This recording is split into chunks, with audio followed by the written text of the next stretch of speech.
Salut la compagnie, c'est Jules Melon et aujourd'hui dans un Ciné Critique, tranquillement posé après la douche, je vais vous parler de mon premier contact avec le cinéma de Hong Sang-soo, un metteur en scène coréen plutôt réputé et très prolifique. Et donc j'ai choisi comme premier brûlot du monsieur celui sorti en 2015, Un jour avec, un jour sans, assez récent dans sa filmographie, mais sachez que depuis il a quand même sorti la bagatelle de 11 métrages, rendez-vous compte. Et il s'agit d'une romance, comme souvent dans sa carrière, réunissant au casting actrices et acteurs principaux, à savoir Kim Min-hee, qu'on a vu depuis dans le Mademoiselle de Park Chan-wook, et Jeong Jae-young, que j'ai découvert personnellement dans le bizarre, mais assez remarquable Castaway on the Moon des Nouillots haricots noirs, dont j'ai parlé il y a quelques semaines sur la chaîne. Et donc, il s'agit ici de l'histoire d'un réalisateur, pas Hong Sang-soo lui-même, mais peut-être un miroir de celui-ci, qui arrive trop tôt dans la ville de Suwon, qui est au nord-ouest, je crois, de la Corée du Sud, et trop tôt parce qu'il a une présentation de film, mais il arrive la veille, petit problème de planning, et donc il va s'ennuyer, errer un petit peu dans cet endroit, et rencontrer une jeune femme qu'il observe comme ça, qui va aborder, qui est peintre, qui a des amis, enfin bon. Et petit moment de séduction auprès d'une forteresse et d'un temple local. Et donc l'histoire d'un feeling potentiel entre deux personnes et la naissance peut-être d'un amour, impossible ou non, mais le film va avoir un retournement en son milieu, puisque le titre l'annonce plus ou moins, un jour avec, un jour sans. Nous allons avoir ici, c'est pas un spoil de le dire, parce que l'important c'est de voir comment ça se déroule surtout, deux versions d'une même journée, où les discussions, etc., révélations ou actions diverses vont faire que parfois ça va marcher, parfois non, dans cette relation-là, mais comment celle-ci se terminera, ça je n'en dis pas plus. Et évidemment, il s'agit d'un film assez posé, contemplatif, avec la caméra qui va encadrer les deux protagonistes souvent, mais il y a aussi un moment où ils sont plusieurs, sans trop bouger, plan séquence, long dialogue, et on va voir évoluer donc leur personnalité, découvrir certaines choses et aussi leurs liens. Et évidemment, il s'agit d'un film assez exigeant puisqu'il faut être attentif. C'est le genre de brûlot où si vous n'êtes pas en forme, voilà, si vous voulez regarder ça en mode récréatif, vous allez décrocher. Et si vous décrochez, vous allez peut-être perdre le petit truc qui va faire la différence, puisque c'est des petites variations comme ça de paroles qui vont faire évoluer les scènes, et donc d'un jour à l'autre, ça ne va pas se passer pareil. Et c'est le genre de cinéma que j'aurais forcément eu du mal à aborder il y a 3-4 ans, mais là, je pense que je suis à peu près maintenant pour ce genre de film, surtout que ça m'intéresse en fait, parce que voilà, si vous ne vous sentez pas intéressé par ce genre de truc où c'est très verbeux, où il n'y a pas d'action, voilà, bah, attendez votre tour, ça viendra peut-être. Mais là, il y a un cachet qui fait que c'est assez fascinant. Évidemment, on sent des références et influences ici et là. Je pense au cinéma de Romer, même si j'ai vu qu'un film, j'ai quand même pas mal lu et ressenti de choses par réputation à droite à gauche. Après, ma découverte l'année dernière de Mamie chez Maud, j'en verrai d'autres, des Romer. Il y a aussi un petit côté Ozu, pour revenir dans le contexte asiatique, dans ces moments de dialogue posés comme ça, où tous les mots sont importants.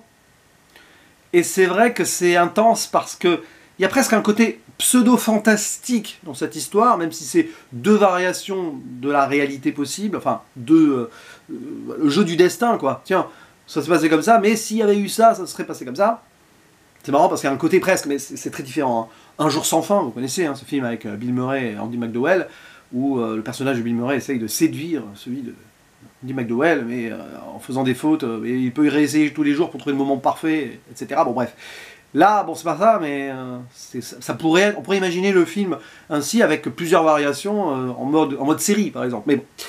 Et ce qui fait la force du film, donc c'est les dialogues, mais aussi les réactions des personnages aux propos des autres. Ce que je veux dire, c'est que on a un réalisateur qui est célèbre. C'est intéressant parce que Hong Sang-soo, il fait aussi une critique de sa propre personnalité peut-être derrière, mais je crois savoir, de ce que j'ai compris, qu'il mettait souvent en scène des metteurs en scène et des personnes artistiques au sens large. Et donc, ce metteur en scène, forcément, a une vie privée potentiellement, là, avec les rumeurs, les ragots. Il est très connu. La fille qui le rencontre n'a jamais vu de ses films, mais a entendu parler de lui, donc lui, voilà, il arrive avec cette aura-là, il va s'en servir pour se séduire, pour la séduire surtout.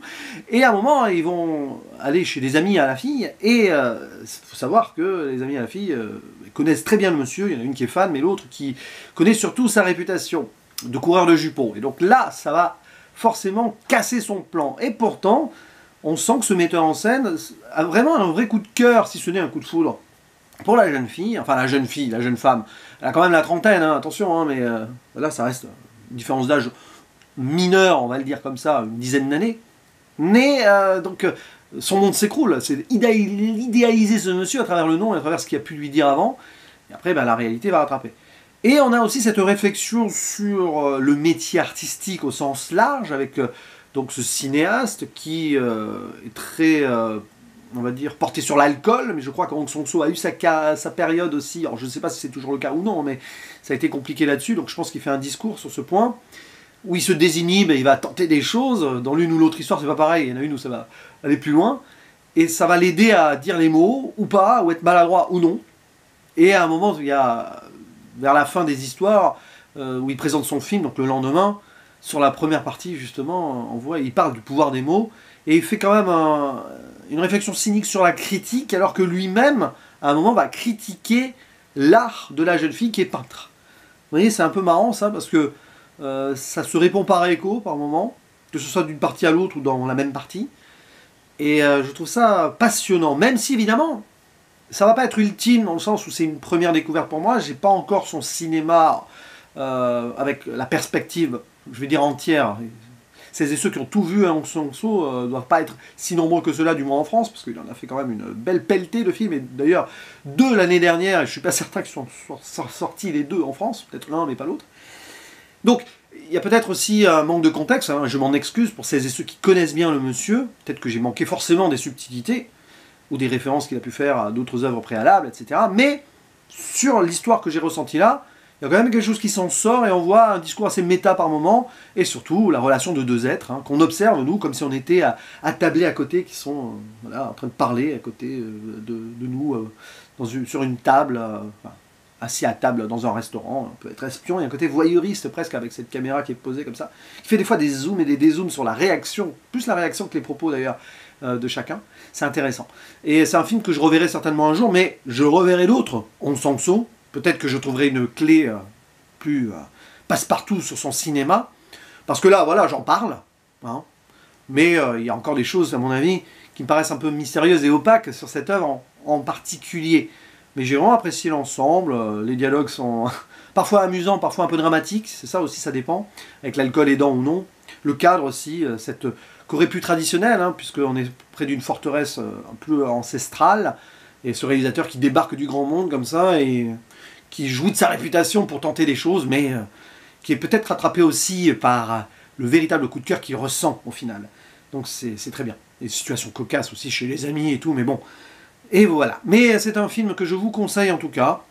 Dites-moi en commentaire s'il y a d'autres films que je dois découvrir en priorité du monsieur. J'ai choisi celui-ci parce que il était plutôt assez évoqué, plutôt bien noté, donc j'ai choisi un truc assez large, hein, avec celui-ci qui est assez nommé dans sa carrière, mais peut-être que je devrais en découvrir d'autres en priorité, allez savoir.